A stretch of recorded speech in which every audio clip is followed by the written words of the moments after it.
Hello everyone, welcome back to another video of Editing Basics. In this video, I'm going to guide you through step-by-step process on how to circle crop your photo in Canva.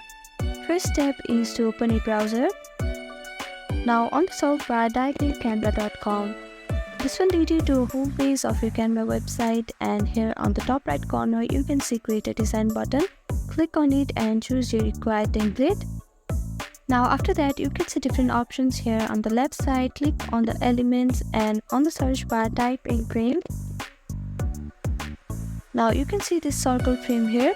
Simply click on it. Now after that, click on this upload and upload your required photo that you want to circle crop.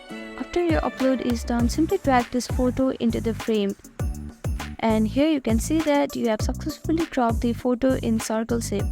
Thank you for watching this video. I hope this video was helpful to you. Please do like, share and subscribe to our channel.